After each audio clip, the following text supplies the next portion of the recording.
Hello everybody and welcome to another spoiler video here at Playing Board Games. We are in reveal season and we have 4 cards for you for the Andre Patel deck, and we're just going to dive right in. 2 plus 2 is 4. 8. 16. People just want to see the cards. Yeah, it's 4. Yeah, it's actually the whole deck. Yeah. Oh, Here we have the whole thing here. It's gonna be an hour-long video. All right, our first card here is the upgraded version of Silver Tongue. This is a 2-cost, 3-experience version of the assets we've seen in the Core 2026. It has the same effect where you could spend resources to get book or foot, but you get more if it's an evasion or parlay. But it has the keyword we've seen on the other ones, which is starting, which is you may begin the game with 1 copy of a starting card in your opening hand. So this is after Mulligan. So if you don't get it in your mulligan, you can search your deck and then add it to your hand. So like less copies is actually better. Yes. Yeah. So you're incentivized to mulligan them away. Yes, yeah, exactly. Yeah, get rid of it and then... Of a starting card in your opening hand. So if you had 2 starting cards in your deck, you could only find 1 of them for the starting keyword. Okay, 1 in total. Yes, 1 in total. I think that seems much fairer. It's kind of, it's like a slow permanent. Yeah, right? Like it still costs you the actions and the resources, but not the card. Yeah. And if you do hit it on the mulligan, it sucks, but like 7 of for the other scenarios you play, you're not going to probably get it on the mulligan. Yeah. So what happens if you have multiple cards with starting in your deck and you have 1 in your starting mulligan? Can you go find a different one? I'm going to wager... No.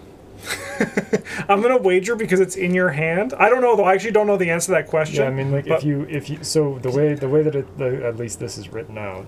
Yeah. The answer should be no, but that doesn't seem like intended. Who knows, because you've already started with 1 in your hand, even though you didn't go find 1. What's the point of having them in your like the ability to get them in your mulligan if you can't go find a different one? Yeah, I mean, I feel like it's one of those things where it's just like, in theory, like, I don't know how many starting cards there are going to be. I'm curious to see if there's a reason that you would run multiple in your deck, right? Or if it's just like you play 1 starting card and then you kind of bamboozle yourself by running multiples. And this is like really pedantic, but it says you may begin the game with 1 copy. So you could choose to not to? Yeah, like what if I have 1 in my mulligan though? Can I remove it from my hand? Because I want to choose not to have a copy of a starting card in my hand. No, I think you're looking. That rule right there sounds like one of those things where it's like the rules say I don't have to eat the card. Like I could eat the card. The rule says I shouldn't. It's like one of those things. The rule doesn't say I can't. Yeah. Yeah. If I mulligan to 2 copies, I can just be like, "Not one of these is gone." Yeah.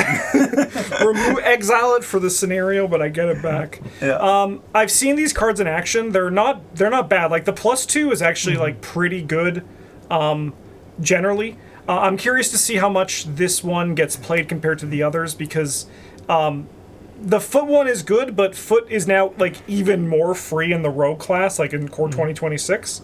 So I'm curious to see how this one stands up for that. It's probably here more for the book to be able to pass like the actual book parlays that you suck at. It is a much better option for parlay boosting compared to what Fine Clothes represented, so that is nice. Yeah, it does sort of play, like, I think that you're playing it for one or the other. You're not really playing it for both. Agreed. Because if your character has high foot, then you can use it to get the high book to investigate occasionally, or to play some of those weird investigate with your book and then add your foot or something like that.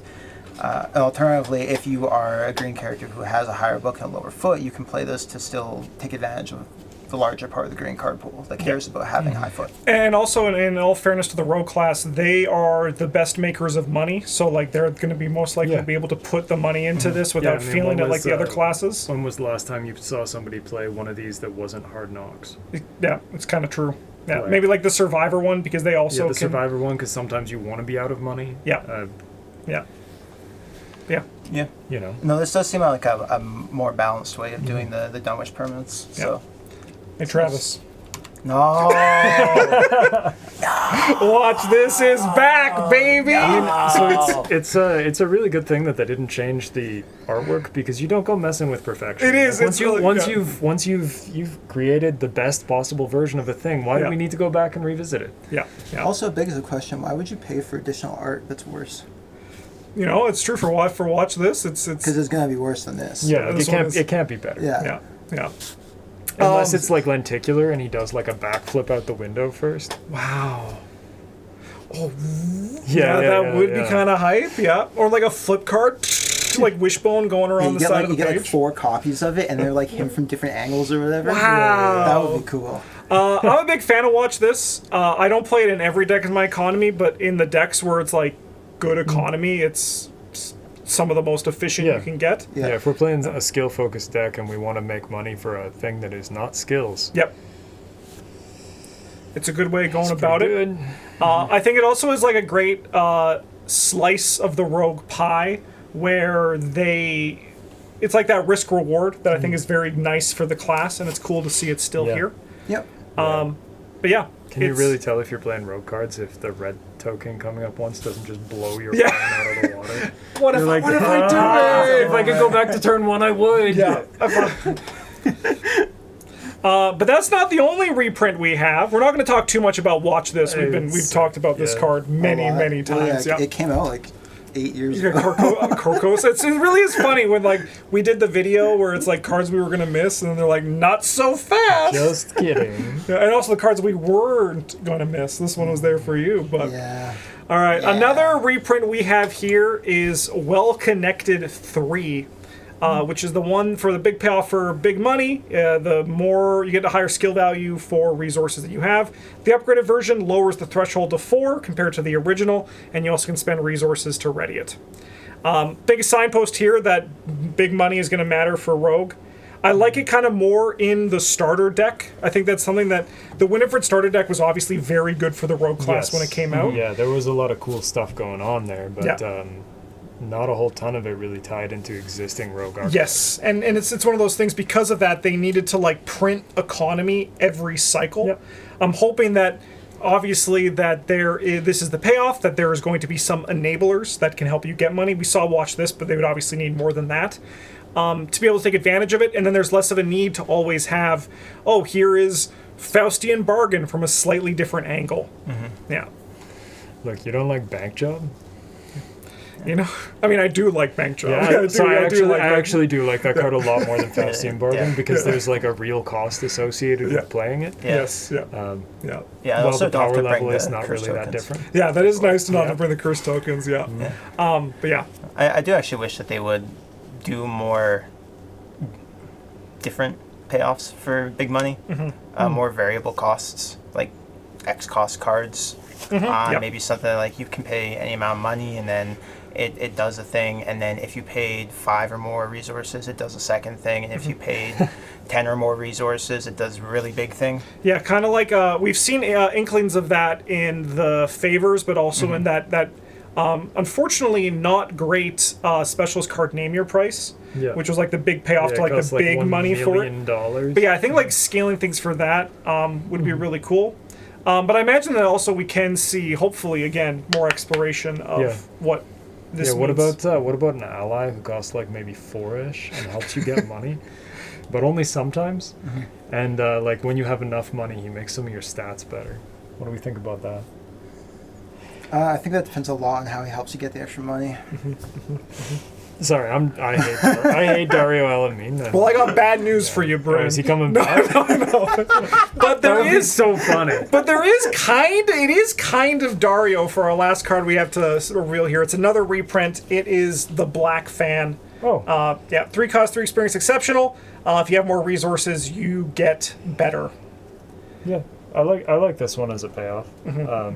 I think it's more interesting than the red clock, which just says like win the game every turn.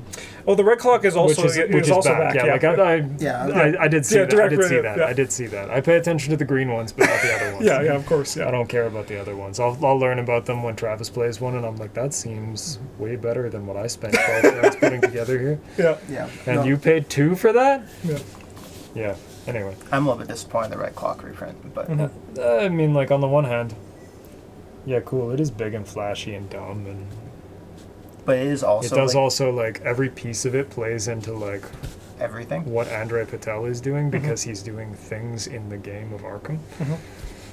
Yeah, but it's really hard to design something that isn't better than just spending your 10 experience on that and ways to find it.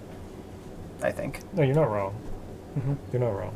and it's like every high experience I think card that they print this card is like a pay sweet like payoff where like we this only one's want it nice. sometimes, Yeah. Yeah. and only if we're doing like a particular deck and our deck is kind of popping off. Yep. Yeah. We gotta get there first, and then once we do, this card is like sweet. You're 100 times better at everything that you could do. Yeah, it is fun to like hit the different thresholds Yeah. as it goes, and then ask yourself, like, when am I spending the big money to go down? It's like this one is more for the dragon style of play when it comes to the big money, the two archetypes. rather than but, spending it. yeah, That's kind of what I was disappointed with Well Connected a little bit, is the answer is when do I go down is never. You just hoard money and you just punt the first 3 rounds of the scenario, hoard money, and then you just play better than the other players for the rest of it. yes, yeah, So- no, it is. I mean, that is kind of like the green identity, which is like do nothing, then do everything. I mean, I'm curious to see what else is there built around these cards in the rest of the cards, because at the time we're recording this, the Rogue spoilers haven't even come out. We just have these slice of 4 cards here. But like these are all, I mean, apart from the Silver Tongue, the one we saw first, these are all cards that have seen play and will continue to see play. They're good and fun to play with if you're the one playing them. Yeah. Yeah, they're. I mean, like, so I think most of this stuff, the reprints anyway, are hit like a kind of a sweet spot in power level where it's like, do you want this? Maybe. Yep. But you don't have to include it, or you're playing the game. Yes, wrong, very true. Yeah. You know? No, that's totally fair. Yeah. Unlike Faustian Bargain, where it's kind of like, Yeah, you kind of have to. Like, okay, but if you're not playing this, then like, why? yeah. Is it because you forgot the curse tokens today? Yes, Maybe. and that's a pretty, Maybe. that's not a good reason either. Just throw like coins in there, some quarters. In defense of Faustian Bargain, you kind of always end up there to a certain degree when you're talking about economy, where it's like, There's are you always a not best playing? one. Yeah, there's always a best one. If Yeah. you're not playing it, you're gimping your team. Yeah, like run if you succeed, gain 9. Yeah. Yeah, whatever that card's Even called. back when the first core set came out, like you wouldn't build a deck without emergency cash. Yep. Yeah. Would you? It just No. you. I can't fit all the stupid cards in my deck unless. So yeah, we don't have too much to talk about these cards in general because we've talked about them so much. But if you happen to be a new player who has not seen these cards before, They are a lot of fun. yeah, they're a lot of fun. They're very good. And why are you? I mean, I guess it's spoiler season. That's probably why you're checking Yeah. this out. You Yeah. might be checking all these new cards out. But Don't let my naysaying dissuade you from enjoying. These are fun to play with. It is like a neat archetype. I was just hoping for something different personally. So. all right. Well, in the meantime, there are more spoilers coming. I have posted a link down there in the video description to where you can find some more of these spoilers coming your way. Otherwise, thank you so much for watching, everybody. Hope you're having a good day and you're enjoying spoiler season. See you for the next one. Bye!